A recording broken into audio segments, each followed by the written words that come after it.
नमस्कार दोस्तों, स्वागत है आप सभी का हमारे यूट्यूब चैनल देव जी के ट्रिक्स में। तो दोस्तों हम लोग यहाँ पर हमेशा की तरह हिंदी का फुल टेस्ट लगाएंगे, जहाँ पर आपके 60 प्रश्न हैं और इसके पहले भी आपके कई पार्ट आपके अपलोड किए गए हैं और उसकी प्लेलिस्ट आपकी बना दी गई है। और ये जो आपका प्रैक्टिस सेट है आपके न्यू पैटर्न पर आपके आधारित है। जिस प्रकार से आपकी एग्जाम में पूछे जाने की संभावनाएं हैं वैसे आपके यहाँ पर हिंदी का टेस्ट कराता है और डेली आपको टेस्ट कराता है। रात 8:30 बजे आपको लाइव टेस्ट होता है, ठीक है। तो आप लोग टाइम के अनुसार आप लोग यहाँ पर लाइव टेस्ट दे सकते हैं। तो चलते स्टार्ट करते हैं। जितने बच्चे यहाँ पर जुड़ चुके हैं सभी लोग बता दें कि हमारी आवाज़ आ रही है, और अगर आपको आवाज़ आ रही है तो सभी लोग वीडियो को लाइक भी कर दीजिए, वीडियो को शेयर भी कर दीजिए ताकि ज़्यादा से ज़्यादा लोग यहाँ पर जुड़ सकें। तो चलते हैं, स्टार्ट करते हैं। आ रही आवाज़? चलिए, यहाँ पर पहला क्वेश्चन आपसे कह रहा है, बिल्कुल नए पैटर्न पर आपकी हिंदी है, ठीक है। चलिए, आपसे कह रहा है किस बोली का अन्य नाम जाटू भी है? किस बोली का अन्य नाम जाटू भी है? जवाब दीजिए यहाँ पर सभी बच्चे। तो यहाँ पर जवाब आने शुरू हो गए हैं और यहाँ पर जो राइट आंसर आपका हो जाएगा, ऑप्शन राइट आपका ए हो जाएगा। याद रखिए, जो आपके हरियाणवी, ठीक है, हरियाणवी का अन्य नाम जाटू भी है और इसके अलावा हरियाणवी को बांगरू के नाम से भी जानते हैं, ठीक है। वहीं पर देखा जाए जयपुरी की बात, जयपुरी बोली को हम लोग ढूंढाही के नाम से भी जानते हैं, ठीक है। अगर बात करें कन्नौजी का, तो कन्नौजी और उसके आसपास बोली जाने वाली भाषा को कन्नौजी या कन्नौजी नाम दिया गया है, ठीक है। अगर बात करें मगही की, तो मगही या मगधी भाषा भारत के मध्य पूर्व में बोली जाने वाली एक प्रमुख भाषा है और इसका निकटतम जो संबंध दर्शाता है वो आपके भोजपुरी और आपकी मैथिली भाषा को दर्शाता है। तो इस प्रकार से हर एक पॉइंट को आपको समझते चलना है। चलिए, अगला प्रश्न आपका है 2 नंबर कि उपसर्ग का प्रयोग होता है। चलिए, यहाँ पर सभी का जवाब पहले से आ चुका है, बिल्कुल सही है। ऑप्शन राइट आपका यहाँ पर उपसर्ग का प्रयोग जो होता है वो आपका कहाँ पर होता है? देखिए, कुछ बच्चों का जवाब यहाँ पर कुछ गड़बड़ भी। देखिए, यहाँ पर आंसर आपका ए हो जाएगा, जिसका जवाब ए आया है शब्द के आदि। देखिए, आदि का जो अर्थ होता है वो आपके पहले होता है, ना कि बाद में होता है, ठीक है ना। तो इसका राइट आंसर आपके यहाँ पर हो जाएगा ए, शब्द के आदि में, मतलब कह सकते हैं प्रारंभ में, ठीक है। प्रारंभ में होता है उपसर्ग। उप मतलब होता है समीप, सर्ग मतलब होता है सृष्टि करना, अर्थात किसी शब्द के समीप आकर उसका नया नाम या नया शब्द आपका बनाना। समझ में आ गया? चलिए, नेक्स्ट क्वेश्चन आपसे अगला पूछा गया है 3 नंबर कि देवदास उपन्यास पर 3 बार फिल्म बन चुकी है, उपन्यासकार का क्या नाम है? बहुत ही अच्छा प्रश्न आपका है और यहाँ से प्रश्न पूछे भी जाते हैं।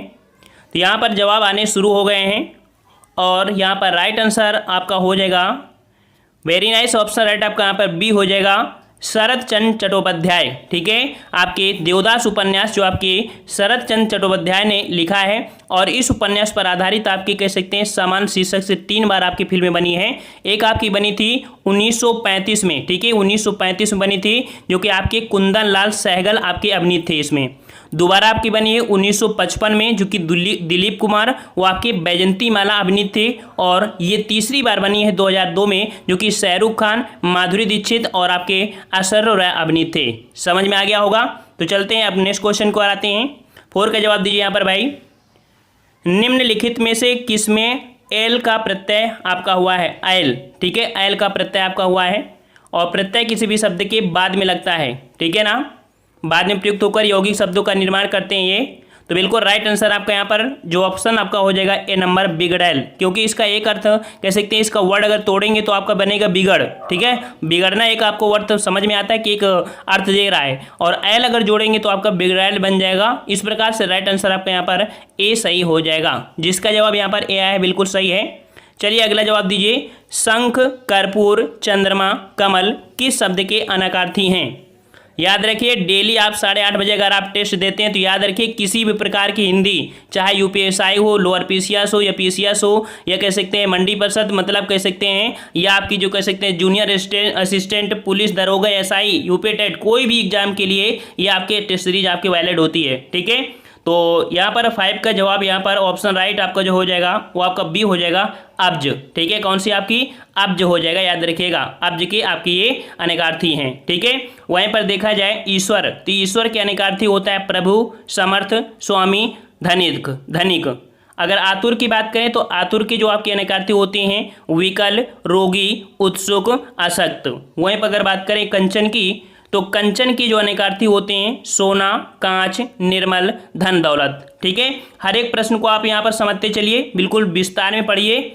चलिए यहाँ पर 6 का जवाब देखो, हम हमेशा कभी कभी स्पीड में पढ़ाते हैं, कभी लो पढ़ाते हैं, कभी विस्तार बताते हैं और कभी जल्दी जल्दी टेस्ट कराते हैं। तो हमारा पैटर्न कुछ दूसरा होता है, सबसे हट के होता है। जब जरूरत होती है विस्तार बताने की तब विस्तार भी बताते हैं।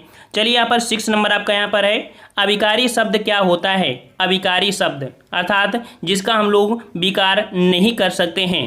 वेरी नाइस, ऑप्शन राइट यहाँ पर जवाब आने शुरू हो गए हैं, बिल्कुल सही है। ऑप्शन राइट आपके यहाँ पर सी हो जाएगा, अव्यय। ठीक है, याद रखिएगा कि जो अविकारी शब्द होते हैं आपके अव्यय होते हैं, जिनमें हम किसी प्रकार का परिवर्तन नहीं कर सकते। मान लो जैसे एक आपका होता है आगे, ठीक है, आगे, पीछे, ऊपर, नीचे, ये क्या है आपके? ये अव्यय हैं। ठीक है, इन्हें अविकारी शब्द कहते हैं। और अगर बात करें विकारी शब्द, तो विकारी शब्द की बात करें तो विकारी शब्द देखिए संज्ञा, सर्वनाम, विशेषण, क्रिया, ये आपके होते हैं विकारी, जिनका हम लोग कह सकते हैं विकार कर सकते हैं। अब क्वेश्चन ये पूछ सकता है कि अविकारी शब्दों के प्रकार कितने होते हैं? अविकारी, तो अविकारी के 4 भेद होते हैं मुख्यतः, जैसे क्रिया विशेषण, संबंध बोधक, समुच्चय बोधक और आपका विस्मयादि बोधक। समझ में आ गया? चलिए नेक्स्ट क्वेश्चन का आते हैं 7 नंबर, कि रिक्शा किस भाषा का शब्द है जो कि हिंदी में प्रचलित है? काफ़ी बच्चों के जवाब पहले से आ चुके हैं यहाँ पर। 7 का ऑप्शन राइट बताइए, यहाँ पर बिल्कुल सही जवाब यहाँ पर आ रहा है। 7 का ऑप्शन राइट आपका सी हो जाएगा, जापानी। ठीक है, रिक्शा कैसा शब्द है आपका? जापानी शब्द है। देखो जापानी शब्द के अन्य आपके भी प्रमुख आपके होते हैं, जैसे आपका सायोनारा। ठीक है, सायोनारा एक काफ़ी पूछा जाता है, सायोनारा कैसा है? तो आपका ये जापानी है। अगर बात करें अरबी, तो अरबी में आपके आते हैं अदालत, आदमी, किस्मत, किताब, कुर्सी, लिफाफा। ठीक है, अगर बात करें फारसी में, तो फारसी में आपके आते हैं आमदनी, उस्ताद, सरकार, हजार, तनख्वाह। अगर चीनी की बात करें तो चीनी से पोर्शन बनते हैं चाय, लीची, चीकू, चीनी इत्यादि। ठीक है, टेस्ट अभी धीमे से लगाएंगे, लेकिन जब हम आपसे टेस्ट लगवाएंगे तब थोड़ी स्पीड में रहेंगे। चलिए, लवण का तद्भव क्या होगा? लवण का तद्भव शब्द क्या होगा? तो यहाँ पर 8 का जवाब यहाँ पर आने शुरू हो गए हैं और बिल्कुल सही ऑप्शन राइट आपका ए हो जाएगा। लवण का तद्भव क्या होता है भाई? याद रखिए, जिसका जवाब ए आया वही सही है। लवण का तद्भव आपका नोन होता है, नोन होता है। ठीक है, नोन होता है। और यहाँ पर नमक जो है, नमक वो क्षार समानार्थी शब्द है। नमक इसका क्या है? नमक, क्षार, ये आपकी किसी की समानार्थी शब्द है। ठीक है, अच्छा यहाँ पर दिया है लवंग। लवंग आपका जो है इसका कह सकते हैं जो आपका तत्सम बनता है वो आपका लौंग बनता है। ठीक है, लौंग बनता है। हर एक प्रश्न को डिटेल से समझिए। अगला है नारियल शब्द का तत्सम क्या है? नारियल शब्द का तत्सम जवाब दीजिए यहाँ पर। 9 का ऑप्शन राइट भाई क्या हो जाएगा? तो बिल्कुल सही जवाब यहाँ पर आने शुरू हो गए हैं और 9 का ऑप्शन राइट बिल्कुल सही जवाब आ रहा है। ऑप्शन राइट आपका यहाँ पर ए हो जाएगा, नारिकेल होता है। याद रखिए, नारिकेल। काफ़ी बच्चे होते हैं नारिकेला लगा देते हैं, जो कि डी वाला है, जबकि गलत है, नारिकेल होता है। ऑप्शन राइट आपका ए सही हो जाएगा। चलिए 10 का जवाब दीजिए यहाँ पर, कि लड़के ने पुस्तक पढ़ी, वाक्य का काल बताइए। लड़के ने पुस्तक पढ़ी, इसमें आपसे कौन सा काल है भाई? कौन सा काल आपका है? तो यहाँ पर लड़के ने पुस्तक पढ़ी है, पढ़ी है। वाक्य में देखा जाए तो पढ़ी है, इसका मतलब है कह सकते हैं कि क्रिया पूर्ण हो चुकी है। तो यहाँ पर आपका जो आंसर आपका पढ़ी है वर्तमान की है, अर्थात पूर्ण वर्तमान काल। ऑप्शन राइट आपका यहाँ पर बी हो जाएगा, पूर्ण वर्तमान काल है। ठीक है, शेष अगर देखा जाए तो यहाँ पर सामान्य वर्तमान काल। देखो सामान्य वर्तमान काल में उदाहरण जैसे आपको बता दें कि लड़का पुस्तक पढ़ता है, ये सामान्य हो जाएगा। अगर बात करें पूर्ण तो आपने पढ़ ही लिया है। ठीक है, अगर संदिग्ध की बात करें तो संदिग्ध में उदाहरण होता है लड़के ने पुस्तक पढ़ा होगा, मतलब अभी क्लियर नहीं है। और संभव्य की बात करें तो संभव में शायद, मतलब जो संभव्य होता है वहां पर आपका शायद शब्द आपको देखने को मिलता है। समझ में आ गया हो चारों प्रश्न? नेक्स्ट क्वेश्चन आपसे कह रहा है, निम्नलिखित में से भाववाच्य का उदाहरण कौन सा है? भाववाच्य का उदाहरण कौन सा है? तो यहाँ पर देखिए कौन सा है, चलिए जवाब दीजिए यहाँ पर। तो यहाँ पर जवाब आने आपके शुरू हो गए हैं और यहाँ पर देखिए जो आंसर आपका ए है, अब चला जाए, अब चला जाए, यहाँ पर आपका भाववाच्य। ठीक है, भाववाच्य। देखिए भाववाच्य जो होती है वो आपकी सदैव अकर्मक क्रिया होती है। ठीक है, भाववाच्य कैसी होती है? हमेशा अकर्मक क्रिया होती है। ठीक है, चलिए नेक्स्ट क्वेश्चन आपसे पूछा गया है 12 नंबर, कह रहा आपसे निम्नलिखित में से कौन मिश्र वाक्य का उदाहरण है। हमने आपको मिश्र वाक्य में कुछ आपके पॉइंट बताया था, जैसे कि, जो, क्योंकि, जितना, उतना, ऐसे वर्ड जो होते हैं आपके मिश्र वाक्य में होते हैं। तो यहाँ पर देखिए जो आपका आंसर राइट आपका 12 का हो जाएगा, वो आपका हो जाएगा ऑप्शन राइट आपका ए, क्योंकि यहाँ पर आपका की आपका जुड़ा हुआ है, तो जिसका जवाब आपका ए आया है बिल्कुल सही है। ठीक है, ए बिल्कुल आपका सही है। देखो कह सकते हैं जो आपका मिश्र वाक्य है वहाँ पर आपके जो कंजंक्शन होते हैं वो आपकी की, जो, क्योंकि, जितना, है ना। और यहाँ पर नेक्स्ट क्वेश्चन को आते हैं। अच्छा, इनको अगर समझना चाहो तो इनको भी समझ सकते हैं, जैसे छात्र पढ़ते हैं और अध्यापक उन्हें देखते हैं। तो यहाँ पर आपका कौन सा हो जाएगा भाई, तो छात्र पढ़ते हैं और अध्यापक उन्हें देखते हैं, ये आपका संयुक्त वाक्य हो जाएगा। क्या शब्द लगा है, तो आपका ये ऑलरेडी आपका प्रश्न वाक्य हो जाएगा। ठीक है, अध्यापकों के सम्मुख छात्र पढ़ते हैं, तो ये आपका सरल वाक्य हो जाएगा। तीनों समझ में आ गया होगा। चलिए अगला क्वेश्चन है कि ऐसा लगा मानो बम फटा हो, वाक्य में कौन सा अव्यय है। ऐसा लगा मानो बम फटा हो, वाक्य में कौन सा अव्यय है। जवाब दीजिए। आपके 13 का ऑप्शन राइट आपका कौन सा हो जाएगा, ऐसा लगा मानो बम फटा हो, वाक्य में बिल्कुल सही जवाब है। यहाँ पर ऑप्शन राइट आपका ए हो जाएगा, स्वरूप बोधक। ठीक है, देखो मतलब कि वाक्य में स्वरूप बोधक अव्यय है, अर्थात यानी, मानो, ये जो अव्यय होते हैं तो अव्यय पहले उपवाक्य या वाक्यांश के अर्थ को अधिक स्पष्ट करने वाले होते हैं। ठीक है, तो यहाँ पर आपका आंसर राइट आपका ए हो जाएगा। चलिए अगला क्वेश्चन आपका पूछा गया है, सही वर्तनी शब्द का चयन कीजिए। सही वर्तनी शब्द का चयन करना है, तो 14 का ऑप्शन राइट आपका सही क्या हो जाएगा भाई, सही वर्तनी। तो यहाँ पर ऑप्शन राइट बिल्कुल सही जवाब, यहाँ पर जो आपका ऑप्शन राइट आपका यहाँ पर जो जवाब है आपका बी नंबर सही है, श्रृंगार। ठीक है, श्रृंगार आपका यहाँ पर बिल्कुल सही है। और देखा जाए तो औन्नति आपका दिया है। ठीक है, औन्नति, जबकि इसका औन्नति इस प्रकार नहीं होता, डबल ना नहीं होता है, इसका होता है अ व न ती, इस प्रकार से लिखते हैं। ठीक है, और अगर बात करें मुश्किल की, तो मुश्किल में आपका ये वाला सा होता है, जबकि इसमें आधा सा लगा है। मातृभूमि की बात करें तो मातृभूमि में इस प्रकार से ये ता होता है। ठीक है, मात्र जो ता होता है तो इस प्रकार के ता बना होता है। इस प्रकार से आपकी गलतियां थी। राइट आंसर है जिसका जवाब भी आया बिल्कुल सही है। अगला जवाब दिया है यहाँ पर, कौन सा जोड़ा समरूप भिन्नक है। ठीक है, प्रश्न आपको दिख नहीं रहा, हम आपको बता दे रहे हैं कौन सा जोड़ा समरूप भिन्नार्थक है। तो यहाँ पर देखिए 15 का जवाब अवधि, अवधि, अवधि, अवधि, ये समरूपी भिन्नार्थक शब्द का युग्म है। देखो अवधि का अर्थ होता है समय विशेष। ठीक है, अवधि का अर्थ होता है समय विशेष, वहीं पर अवधि का जो अर्थ होता है वो अर्थ होता है अवध क्षेत्र होता है। ठीक है, अवध क्षेत्र की बोली होती है। इस प्रकार से ये आपके हो जाएंगे।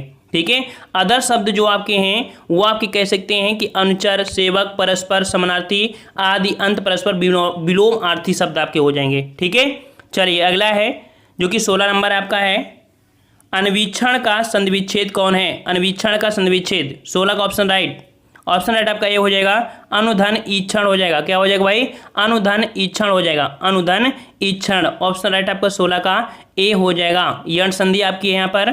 ठीक है, चलिए अगला क्वेश्चन आपका 17 नंबर है कि रीति अनुसार शब्द का संधिविच्छेद बताइए। रीति अनुसार शब्द का संधिविच्छेद क्या हो जाएगा 17 का जवाब, तो भाई 17 का जवाब ऑप्शन राइट आपका हो जाएगा रीति धन अनुसार। यह भी आपकी एक यण संधि है। ऑप्शन राइट आपका ए हो जाएगा, रीति धन अनुसार हो जाएगा। ठीक है, समय थोड़ा ज़्यादा लग रहा था, हमें ऐसा लगा।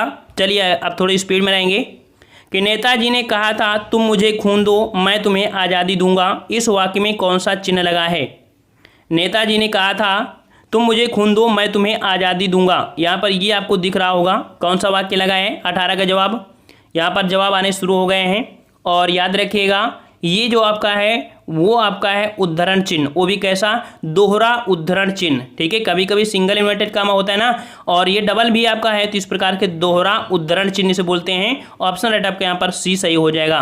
ठीक है, चलिए नेक्स्ट क्वेश्चन का आते हैं। क्वेश्चन आपसे अगला पूछा गया है, दूध का धुला होना मुहावरे का अर्थ। दूध का धुला होना मुहावरे का अर्थ क्या हो जाएगा 19 का जवाब, तो भाई 19 का जवाब ऑप्शन राइट आपके यहाँ पर हो जाएगा निर्दोष होना। ठीक है, क्या हो जाएगा निर्दोष होना, ये आपका कह सकते हैं इसका आपका अर्थ होता है। ठीक है, जिसका जवाब ए आया है बिल्कुल सही है। अगला जवाब है कहाँ राजा भोज कहाँ गंगू तेली, लोकोक्ति का अर्थ होगा। कहाँ राजा भोज कहाँ गंगू तेली, लोकोक्ति का अर्थ बताइए यहाँ पर 20 का जवाब। तो वेरी नाइस, बिल्कुल सही जवाब आ रहा है यहाँ पर कि कहाँ राजा भोज, कहाँ गंगुतेली का अर्थ होता है विशिष्ट और सामान्य व्यक्ति की तुलना। ठीक है, यहाँ पर जो आंसर आपका ए हो जाएगा बिल्कुल सही होगा जी, विशिष्ट और सामान्य व्यक्ति की तुलना, कहाँ राजा और कहाँ गंगुतेली। ठीक है, जिसका जवाब ए आया है बिल्कुल सही है। चलिए 21 नंबर आपका है कि भारत के संविधान के किस अनुच्छेद के अंतर्गत हिंदी को शासकीय भाषा घोषित किया गया है। शासकीय मतलब कह सकते हैं यहाँ पर राजभाषा। ठीक है, शासक राजभाषा से। तो यहाँ पर आपका राइट आंसर बताइए क्या हो जाएगा। बिल्कुल सही जवाब यहाँ पर आ रहा है, सभी बच्चों का जवाब आ रहा है। और जो शुद्ध आंसर आपका हो जाएगा वो आपका 343, जबकि ऑप्शन राइट आपका बी बिल्कुल सही है। 343 का फर्स्ट आपका इसके अंतर्गत आता है। और इसके अंतर्गत कहा गया था कि संघ की राजभाषा हिंदी और जो लिपि होगी वो आपकी देवनागरी लिपि होगी। वेरी नाइस, ऑप्शन राइट आपका बी सही हो जाएगा। चलिए अगला जवाब है 22 नंबर, इनमें से कौन सी भाषा संविधान की 8वीं अनुसूची में शामिल नहीं है। 8वीं अनुसूची में शामिल नहीं है, जवाब दीजिए यहाँ पर 22 में। चलिए बिल्कुल सही जवाब यहाँ पर आ रहा है और यहाँ पर राइट आंसर आपका सी हो जाएगा आपका राजस्थानी। ठीक है, कौन सी है आपकी दी गई भाषाओं में राजस्थानी 8वीं अनुसूची में शामिल नहीं है। देखो 8वीं अनुसूची में आपकी 22 भाषाएं थी। ठीक है, जबकि प्रारंभ में देखा जाए तो 14 भाषाएं थी। समय समय पर आपके संशोधन हुए और संशोधन के प्रांत आपकी कुछ भाषाएं आपकी जोड़ी गई। जैसे कि आपका कह सकते हैं 21वां संविधान संशोधन हुआ था, जिसमें से 1967 में इसमें से आपकी सिंधी भाषा को जोड़ा गया था, सिंधी को। ठीक है, फिर आपका संशोधन हुआ 71वां संविधान संशोधन 1992 को, जब आपकी कोंकणी, मणिपुरी और नेपाली को जोड़ा गया। फिर आपका एक संशोधन हुआ 92 संविधान संशोधन, जो कि 2003 में, इसमें बोडो, डोगरी, मैथिली और संथाली को जोड़ा गया। तो कुल मिला के पहले आपकी 14 भाषाएं थे, बाद में सब मिला के कितनी हो गई 22 भाषाएं। तो ऑप्शन राइट जिसका जवाब यहाँ पर सही है बिल्कुल सही है। चलिए नेक्स्ट क्वेश्चन आपसे पूछा गया है 23 नंबर, और याद रखिए हम थोड़े स्पीड में भी हैं और बताने का प्रयास भी कर रहे हैं। और फिर भी अगर किसी को ऐसा लग रहा है कि टाइम लग रहा है तो प्लीज़ उन बच्चों को भी हेल्प करने दीजिए, जो बच्चे नए हैं उनको भी यहाँ पर कह सकते हैं हम सबको साथ लेके चलते हैं। ठीक है, तो यहाँ पर आपका 23 का जवाब जो आपका पूछा गया है कि किस प्रकार से सही करना है। तो देखो आपको ये जो नंबर है आपका स्थिर रहेगा, 6 नंबर भी आपका स्थिर रहेगा अपनी जगह। ठीक है, जो परिवर्तन आपके होते हैं इसमें से या रा ला वह परिवर्तन होते हैं। तो यहाँ पर अगर 1 नंबर आपका ये है, ठीक है, 6 नंबर आपका ये है। और अगर देखा जाए रा, देखिए रा को अगर 2 मान लेते हैं, वा को अगर देखा जाए वा को अगर आप 3 मान लेते हैं, और इसके बाद अगर ला को अगर यहाँ पर इसको कह सकते हैं 4 मान लें और इसे 5 मान लें, तो अगर 1 2 3 4 के 5 के क्रम में पढ़ेंगे तब आपको यहाँ पर आ जाएगा आप सबको धोखा दे सकते हैं पर खुद को नहीं। ठीक है, खुद को नहीं कर सकते, आप खुद को धोखा दे सकते हैं पर वक्त को नहीं दे सकते। इस प्रकार से होगा, जो कि यहाँ पर देख सकते हैं ये चीज़ आपका बनी है आपके रा व ला में, डी नंबर आपका हो जाएगा। चलिए नेक्स्ट क्वेश्चन का आते हैं। क्वेश्चन आपसे अगला पूछा गया है कि यदि इस रोग को आरंभ में ही काबू ना किया गया हो तो यह हो सकता है। यदि इस रोग को आरंभ में ही काबू ना किया गया तो यह हो सकता है। भाई क्या हो सकता है? यदि इस रोग को आरंभ में ही काबू ना किया गया हो तो संक्रामक हो सकता है। बिल्कुल सही जवाब, ऑप्शन राइट आपका ये संक्रामक हो सकता है। ठीक है, जिसका जवाब ये आ रहा है बिल्कुल सही है। 25 का जवाब दीजिए भाई। 25 का जवाब यहाँ पर पूछा गया है कि निम्नलिखित में से सर्वनाम है, सर्वनाम बताइए सर्वनाम क्या है भाई? यहाँ सर्वनाम बिल्कुल सही जवाब यहाँ पर है, बिल्कुल जवाब आप। जो आप है ये आपका निजवाचक सर्वनाम है। ठीक है, निजवाचक। वहीं पर देखा जाए घर, पहाड़ व नदी ये आपकी जातिवाचक संज्ञा है। ठीक है, चलिए 26 का जवाब दीजिए। कोई बच्चा नहीं खेलेगा, रेखांकित शब्द क्या है? कोई बच्चा नहीं खेलेगा। तो भाई कोई जो शब्द है ये आपका कैसा है? रेखांकित किस में है? कोई में है ना। तो 26 का जवाब 26 बिल्कुल सही जवाब यहाँ पर आ रहे हैं, सभी के जवाब आ रहे हैं। देखिए कोई बच्चा नहीं खेलेगा यहाँ पर आपका सार्वनामिक विशेषण है, क्योंकि कोई कुछ ही आपके क्या होते हैं, आपके सर्वनाम की संख्या होती है ना। तो यहाँ पर आंसर राइट आपका सी हो जाएगा, सार्वनामिक विशेषण। याद रखिएगा, अगर क्वेश्चन ये पूछे जाए कि सर्वनाम की संख्या कितनी होती है, आपकी वीडियो एग्जाम में क्वेश्चन आया था सर्वनाम की संख्या, तो सर्वनाम की संख्या आपकी होती है कुल आपकी कितनी होती हैं? आपकी 11 होती हैं। ठीक है, मैं, आप, यह, वह, कोई, कुछ, कौन, क्या, जो, सो, तू, ये वर्ड होते हैं आपके। ठीक है, चलिए अगला क्वेश्चन आपका है 27 नंबर। जागना मूल रूप क्रिया का प्रथम प्रणार्थक रूप क्या होगा? जागना मूल रूप क्रिया का प्रथम प्रणार्थक रूप क्या होगा? प्रथम प्रणार्थक आपको बताना है। तो प्रथम प्रणार्थक यहाँ पर जागना मूल क्रिया है और प्रथम प्रेरणार्थक में देखा जाए तो जगाना हो जाएगा। बिल्कुल सही जवाब है ए नंबर, जगाना। ये आपकी प्रथम प्रेरणार्थक अर्थात कह सकते हैं हम आपको बोल रहे हैं कि आप जगा दीजिए, तो ये प्रेरणा हमने दी आपको लिए, अगर आप फिर किसी दूसरे के माध्यम से आप उन्हें जगवा दीजिए, है ना, तो उनके द्वारा दूसरे को बोला गया तो वो आपकी द्वितीय है, जो कि आपका ये जगवाना, ये द्वितीय प्रेरणार्थक में आएगा। ठीक है, चलिए अगला जवाब है, क्वेश्चन आपका है 28 नंबर, कि निम्न में से दंत ध्वनि है। दंत ध्वनि आपकी कौन सी यहाँ पर, 28 का जवाब दीजिए भाई यहाँ पर। तो 28 का जवाब यहाँ पर बिल्कुल सही जवाब है। जो दंत ध्वनि है आपकी, वो आपकी कौन सी है, ला। ठीक है, देखो ला दंत ध्वनि है। ठीक है, ला कैसी है, दंत ध्वनि है। ऑप्शन राइट आपका यहाँ पर सी सही हो जाएगा। देखो ता था दा धा ला होता है ना, इसमें क्या होती है, दांत आपके जीभ को स्पर्श करते हैं। बिल्कुल सही है। 29 का जवाब दीजिए, पार्श्विक व्यंजन कहलाता है। पार्श्विक व्यंजन कौन से होते हैं, ये भी क्वेश्चन आपके अभी हाल ही में जो पेपर हुआ था लोअर पीसीएस, वहाँ पर आया था फर्स्ट शिफ्ट में। ठीक है, 1 तारीख को। तो यहाँ पर ला जो होता है आपका पार्श्विक व्यंजन है। बिल्कुल जवाब यहाँ पर ऑप्शन राइट आपका यहाँ पर हो जाएगा बी नंबर, पार्श्विक व्यंजन है। देखो ऐसे व्यंजन जिनके उच्चारण में हवा जीभ के पार्श्व बगल से निकल जाए, पार्श्विक व्यंजन कहलाते हैं। ठीक है, अच्छा यहाँ पर अगर बात करें, जो आपका या होता है, या आपका होता है अर्धस्वर, या और वाह ये आपके अर्धस्वर होते हैं। रा जो होता है उसे लुंठित बोलते हैं, और जो आपका जो सा है वो सा आपका होता है, कह सकते हैं कि आपकी मूर्धन्य में आ जाता है, ये कह सकते हैं ऊष्म व्यंजन आता है। ठीक है, आपके सा को ऊष्म व्यंजन बोलेंगे। 3 पॉइंट को याद रखिएगा। अगला है 30 का जवाब दीजिए, उत्थान शब्द का विलोम होता है। उत्थान शब्द, तो भाई उत्थान शब्द का विलोम हो जाएगा क्या, उत्थान का विलोम पतन हो जाएगा। ऑप्शन राइट आपका ए हो जाएगा, उत्थान का विलोम पतन हो जाएगा, पतन हो जाएगा। ठीक है, अगर बात करें ऊर्ध्व, तो ऊर्ध्व का विलोम अधर होता है। ठीक है, अधर होता है। ठीक है, अधर। अच्छा, ध्रुव का विलोम, तो ध्रुव का विलोम आपका कह सकते हैं अस्थिर हो जाएगा। ठीक है, चलिए अगला जवाब दीजिए, सौम्य शब्द का विलोम। सौम्य शब्द का विलोम बताइए भाई। 31 का ऑप्शन राइट आपका क्या हो जाएगा, 31 का ऑप्शन राइट, सौम्य का। भाई सौम्य शब्द का विलोम बिल्कुल सही जवाब है आपका बी हो जाएगा, उग्र। ठीक है, सौम्य शब्द का विलोम उग्र होता है। ठीक है, और अगर बात करें सौभाग्य, तो सौभाग्य का जो आपका हो जाएगा दुर्भाग्य हो जाएगा। ठीक है, दुर्भाग्य।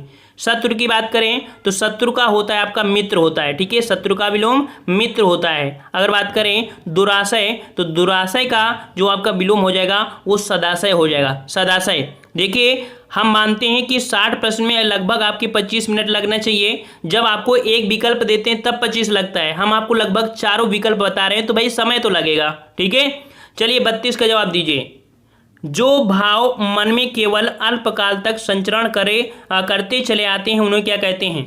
यहाँ पर काफ़ी बच्चों का जवाब पहले आ चुका है कि जो भाव मन में केवल अल्पकाल तक संचरण करते हैं उन्हें क्या कहते हैं। 32 का जवाब हो जाएगा बिल्कुल सही जवाब है। 32 का ऑप्शन राइट आपका ये हो जाएगा, संचारी भाव। ठीक है, संचारी भाव की संख्या कितनी होती है, तो आपकी 33 होती है। कितनी होती है भैया, 33 होती है।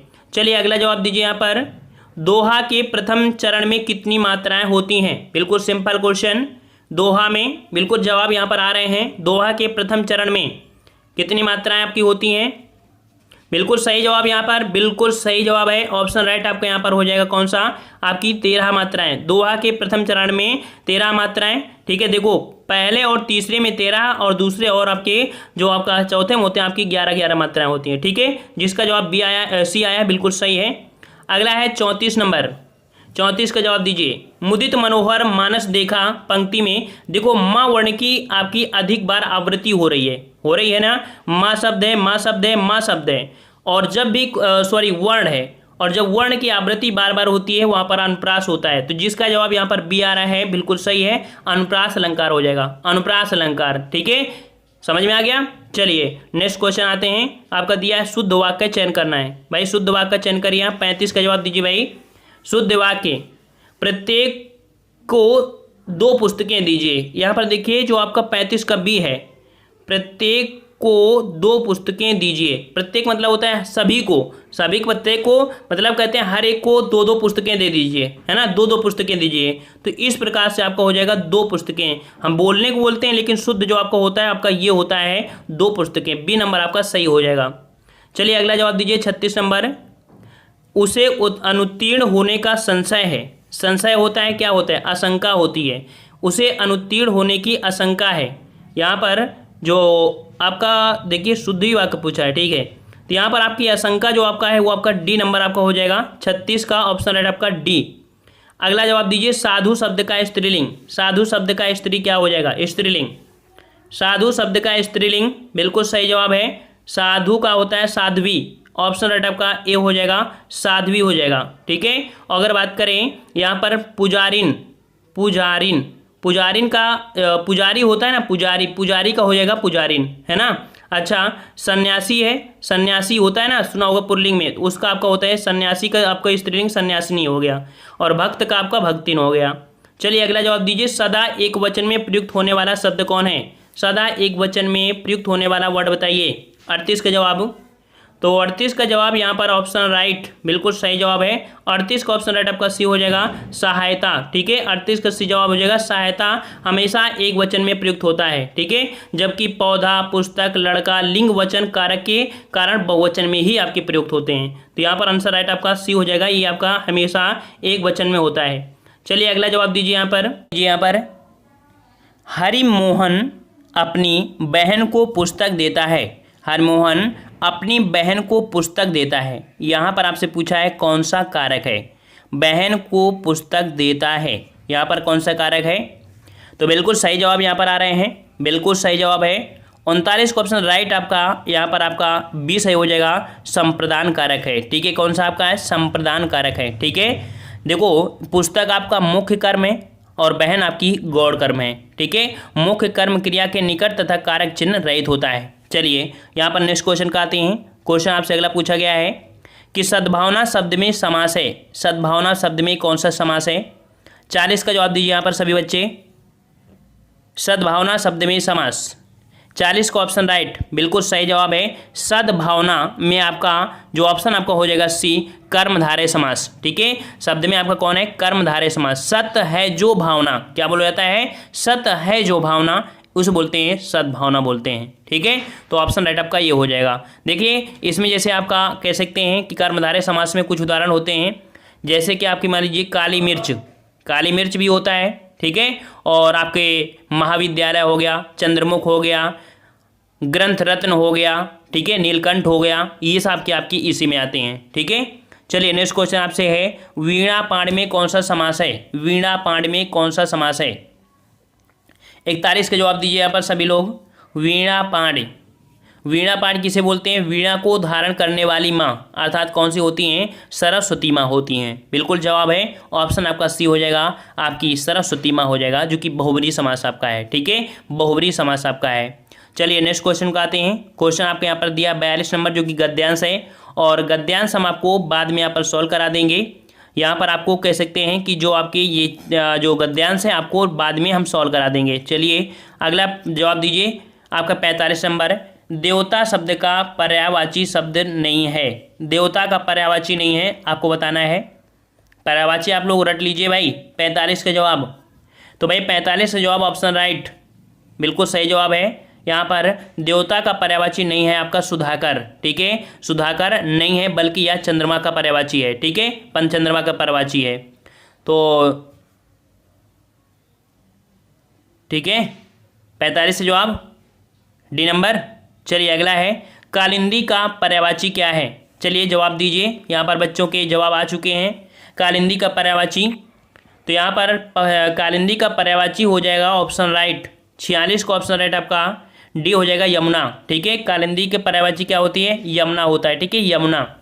देखा जाए सरस्वती के पर्यायवाची, सरस्वती के पर्यायवाची होता है गिरा, विमला, वागीश, भारती, शारदा, वागेश्वरी, है ना। और लक्ष्मी की अगर बात करें तो लक्ष्मी को होता है रमा, इंदिरा, श्री, सिंधुसुता, कमला।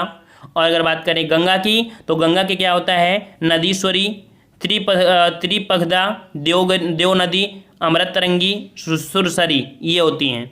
अगला जवाब है 47, शैशव शब्द से बना संज्ञा शब्द बताइए। शैशव शब्द से बना संज्ञा शब्द, शैशव शब्द से बना संज्ञा शब्द बताइए यहाँ पर। 47 जवाब, तो भाई 47 जवाब ऑप्शन राइट, ऑप्शन राइट आपका ए हो जाएगा, आपका भाववाचक। देखो शैशव शब्द आपका क्या है, आपका भाववाचक संज्ञा है, ठीक है। देखो किसी भाव, गुण, दशा आदि का ज्ञान कराने वाले शब्द आपके भाववाचक संज्ञा होते हैं, ठीक है। देखो जैसे क्रोध हो जाए, मिठास, यौवन, कालिमा, बुढ़ापा, बचपन, मोटापा, ये सभी आपकी इसी में आते हैं। ठीक है, चलिए नेक्स्ट क्वेश्चन आपका है, बाजार से किस संज्ञा का बोध होता है? बाजार बताइए भाई, बाजार में कौन सी संज्ञा होगी? बाजार शब्द से कौन सी संज्ञा है? तो यहाँ पर जवाब आने शुरू हो गए हैं और राइट आंसर आपका बिल्कुल सही जवाब है, बिल्कुल सही जवाब बी नंबर आपका समूहवाचक संज्ञा का आपका बोध हो जाएगा। देखो, जिस शब्द से किसी वस्तु अथवा व्यक्ति के समूह का बोध हो उसे समूहवाचक संज्ञा कहते हैं। जैसे आपकी सभा हो या भीड़ हो या कुंज हो इत्यादि आपकी होती हैं। ठीक है, चलिए नेक्स्ट क्वेश्चन आपसे पूछा गया है, दिए गए वाक्यांश के लिए एक शब्द आपका चयन करना है। 49 का जवाब, पूरब और उत्तर के बीच का कोण क्या होता है? पूरब और उत्तर के बीच का कोण बताइए भाई, ये आपको पूछा है पूरब और उत्तर के बीच का कोण, तो 49 का ऑप्शन राइट आपका बी हो जाएगा। देखो, पूरब और उत्तर के बीच का कोण होता है ईशान। ठीक है, ईशान। और पूरब और दक्षिण, देखो ये वाला जो होता है इसे हम बोलते हैं आग्नेय बोलते हैं। ठीक है, और अगर बात करें उत्तर पश्चिम, तो उत्तर पश्चिम वाले को हम लोग क्या बोलते हैं? वायव्य बोलते हैं, वा या व्यय ये बोलते हैं। ठीक है, और बाकी जो आपका है ये आपका दक्षिण पश्चिम, तो इसे हम लोग क्या बोलते हैं? इसे बोलते हैं नैत्रस्य। ठीक है, नैत्रज्ञ, नैत्रत्य ऐसे बोलेंगे, नैत्रत्य इस प्रकार से बोलेंगे। ठीक है, चलिए अगला है कि जो वाणी द्वारा व्यक्त ना किया जा सके, जो वाणी द्वारा व्यक्त ना किया जा सके उसे क्या कहते हैं? 50 का जवाब दीजिए यहाँ पर। तो बिल्कुल जवाब यहाँ पर सही है, जो वाणी से व्यक्त ना किया जा सके उसे हम लोग बोलते हैं अनिर्वाचनीय। ठीक है, ऑप्शन आपका सी हो जाएगा अनिर्वाचनीय, जो वाणी द्वारा व्यक्त ना किया जा सके। ठीक है, अगर बात करें आत्म साक्षात्कार को क्या बोलेंगे? तो स्वयं के बारे में ज्ञान होना या जानना को बोलते हैं आत्म साक्षात्कार। ठीक है, अगर बात करें स्वानुभूत का मतलब, तो स्वानुभूत मतलब होता है किसी वस्तु का स्वतः अनुभूति करना, आपका स्वानुभूति कहलाता है। रहस्य की बात करें तो रहस्य होता है कि जो बात किसी को ना ज्ञात हो उसे बोलते हैं रहस्य। ठीक है, चलिए अगला है भारत भारती के रचनाकार। यहाँ पर जवाब आने शुरू हो गए हैं 91 के, और काफ़ी बच्चों ने पहले ही जवाब दे दिया है। बिल्कुल सही जवाब आया है, बिल्कुल सही जवाब ऑप्शन राइट आपका ये हो जाएगा। वेरी नाइस, ऑप्शन आपका ये हो जाएगा मैथिली शरण गुप्त। ठीक है, भारत भारती के रचनाकार आपके कौन है? मैथिली शरण गुप्त हैं। ठीक है, चलिए नेक्स्ट क्वेश्चन का आते हैं। क्वेश्चन आपसे अगला पूछा गया है कि आचार्य भरत मुनि ने अपने ग्रंथ नाट्य शास्त्र में कितने काव्य गुण माने हैं? जो आपके आचार्य भरत मुनि हैं उन्होंने अपने नाट्य शास्त्र में कितने काव्य गुण माने हैं? 52 का ऑप्शन राइट बताइए। तो 52 का जवाब हो जाएगा आपका सी नंबर आपके 10 कह सकते हैं। भरत मुनि नाट्य शास्त्र में ग्रंथ में 10 काव्य गुणों को माना है। ठीक है, 10 काव्य गुणों को माना है। यहाँ पर देखो क्या दिया है, 10 काव्य गुण की बात कर रहा है, रस की बात नहीं कर रहा। रस की अगर बात करता तो रस होते हैं आपके 8, क्योंकि उन्होंने शांत रस को नहीं माना है। ये काव्य गुण है क्या? तो देखो काव्य गुण जो के होते हैं मुख्यतः देखा जाए तो ये आपके होते हैं माधुर्य, प्रसाद, लावण्य, अभिजाति, सौभाग्य, औचित्य, ये आपके होते हैं। ठीक है, तो इस प्रकार से आंसर राइट आपका, इसका जवाब आपका सी हो जाएगा। अगर भरत मुनि के आंसर आपका रस पूछ लेता कि रस कितने हैं तो आपको 8 बताना होता। कौन से? अर्थात कह सकते हैं कि आपकी जो शांत रस होता है उसको ऐड नहीं करते हैं। चलिए अगला जवाब दीजिए यहाँ पर, छुट्टी के लिए आवेदन पत्र किस प्रकार की पत्र श्रेणी में आएगा? 53 का जवाब दीजिए यहाँ पर। पत्र लेखन के भी सवाल आपके देखने को मिल रहे होंगे। छुट्टी के लिए आवेदन पत्र किस प्रकार की पत्र श्रेणी में है?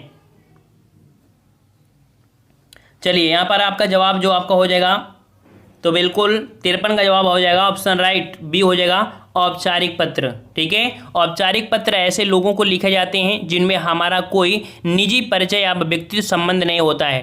इनमें से औपचारिक तत्वों में देखा जाए आपके ये होते हैं। ठीक है, समझ में आ गया। अनौपचारिक में तो अनौपचारिक जो होते हैं इस प्रकार का पत्र उन्हें लिखा जाता है जिनमें हमारा व्यक्तिगत संबंध होता है। ठीक है, जैसे मित्र हो गया, लोग या ये आपके निकट होते हैं। और व्यावसायिक पत्र में तो व्यावसायिक पत्र में होते हैं जो कि व्यापारिक संबंध में आपके लिए आता है, व्यापारिक संबंध में। ठीक है, चलिए नेक्स्ट क्वेश्चन का आते हैं। क्वेश्चन आपका अगला है कि एक निबंध लिखते समय किस बात से बचना चाहिए? एक निबंध लिखते समय किस बात से बचना चाहिए? 54 का जवाब दीजिए यहाँ पर। 54, तो एक निबंध लिखते समय हमको जो बचना चाहिए वो आपके विरोधी भाषाओं से। ठीक है, विरोधाभास जो आपकी भाषाएं होती हैं इनसे बचना चाहिए, विरोधाभासी भाषाओं से। ठीक है, बातों से। सी नंबर आपका हो जाएगा। 55 का जवाब है कि निम्नलिखित में से सुंदर लेख के लिए पहली शर्त क्या है? निम्नलिखित में से सुंदर लेख के लिए पहली शर्त क्या है? 55 का जवाब। तो भाई 55 का जवाब ऑप्शन राइट आपका सी हो जाएगा, शुद्धता। कि निम्नलिखित में से सुंदर लेख की पहली शर्त आपकी क्या होती है? शुद्धता होती है, जिसका जवाब यहाँ पर सी है, बिल्कुल सही है। चलिए अगला जवाब है 56 नंबर, कि डायरी लिखते समय निम्नलिखित में से किन बातों का ध्यान दिया जाना चाहिए? डायरी लिखते समय निम्नलिखित में से किन बातों का ध्यान दिया जाना चाहिए? 56 का जवाब दीजिए। तो यहाँ पर 56 का ऑप्शन राइट आपका क्या हो जाएगा भाई? जवाब दीजिए 56। तो 56 का ऑप्शन राइट आपका डी हो जाएगा, उपयुक्त सभी। ठीक है, डायरी लिखते समय तिथि, दिन, हस्ताक्षर करना, विवरण व संक्षिप्त होना, ये सभी होते हैं। बिल्कुल सही जवाब है डी नंबर। 57 का जवाब दीजिए कि निम्नलिखित शब्दों में से कौन सा शब्द योग रूढ़ है? कौन सा शब्द योग रूढ़ है? बताइए भाई। योग रूढ़ अर्थात बहुब्री आपका होगा। योग रूढ़ को हम बहुब्री बोलते हैं ना। बिल्कुल सही जवाब है। योग रूढ़ आपका हो जाएगा लंबोदर, क्योंकि लंबोदर हम लोग गणेश भगवान को बोलते हैं। लंबोदर, और अगर बोले पीताम्बर, नीलकंठ, इनमें सभी में क्या है आपका योग रूढ़ शब्द है, इनको हम लोग बहुब्री बोलते हैं। ठीक है, चलिए नेक्स्ट क्वेश्चन आते हैं 58 नंबर। योगाभ्यास में कौन सी संधि है? योगाभ्यास में कौन सी संधि है? तो योगाभ्यास में जो आपकी संधि है कौन सी भाई? बिल्कुल यहाँ पर जवाब आ रहे हैं योगाभ्यास में संधि। तो 58 का ऑप्शन राइट आपका ये हो जाएगा, दीर्घ संधि। कौन सी आपकी है? योगाभ्यास में दीर्घ संधि है। ठीक है, दीर्घ संधि।